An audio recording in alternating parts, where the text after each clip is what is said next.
And now, it's time for another Dice Tower review with Tom Vasel.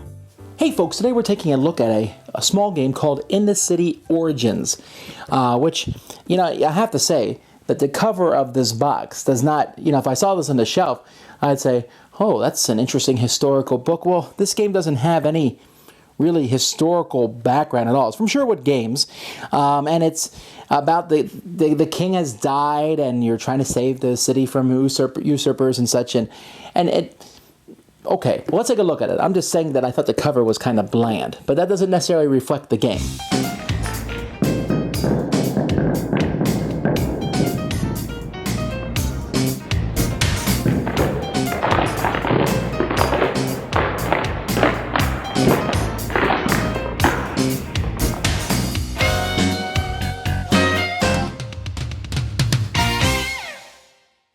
At the beginning of the game, you're going to set it up like this. You have these 5 center rows. Over here, you have a row that's of Tier 0 cards. You'll shuffle all the Tier 0 cards, turn the top 2 face up here. Over here, you have a pile of Mercenary cards, and you'll turn 2 of those up eventually. As soon as a Tier 2 card comes into play, then the top 2 Mercenary cards. They're all the same anyway.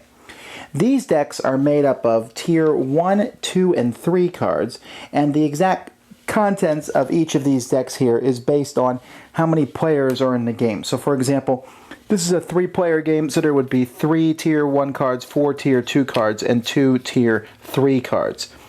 You'll turn the top 2 cards of each pile face up. This forms the city square.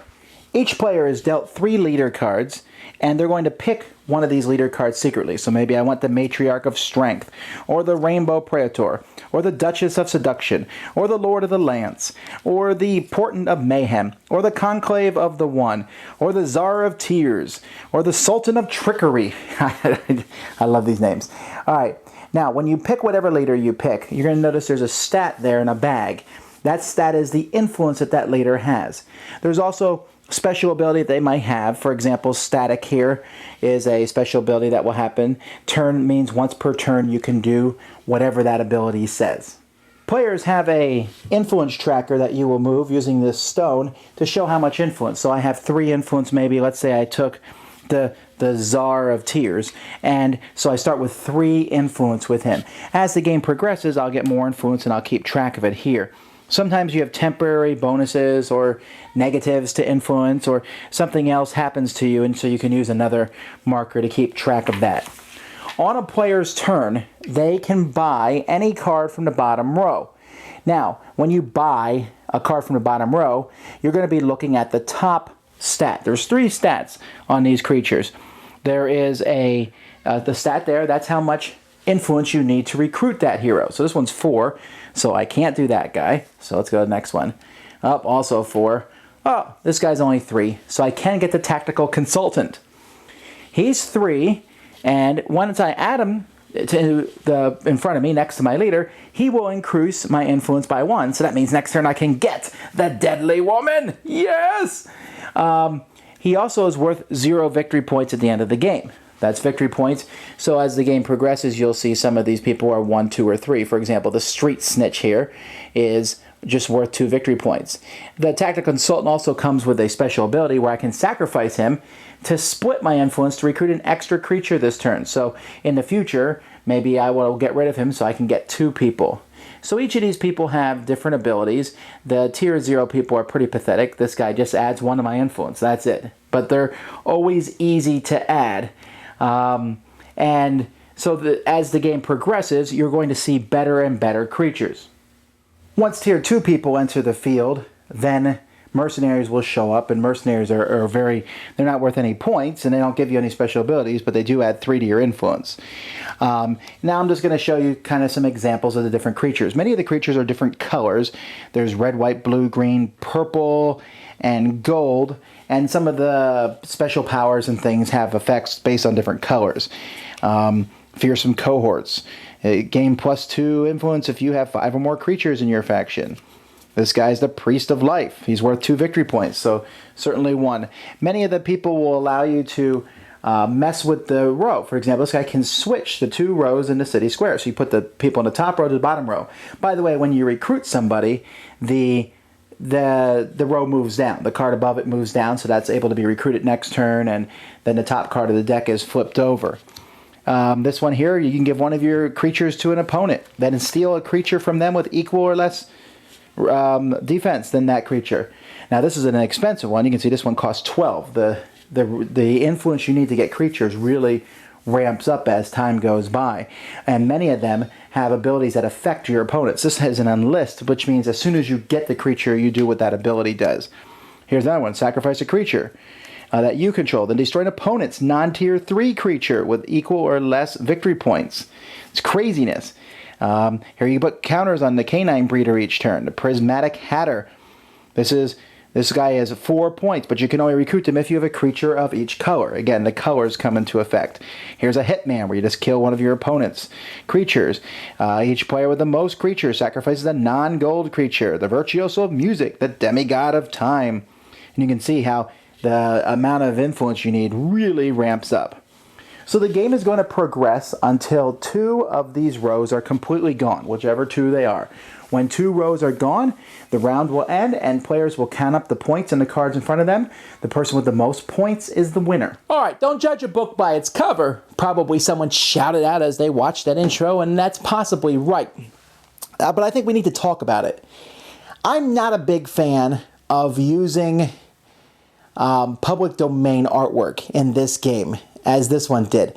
And it really in this game gets almost kind of silly, the way that these cards are shown. I mean, some of these things don't even make sense. You know, for example, here we have the minstrel. And he shows this fantasy style guy with wings. I mean, take a look at that picture there.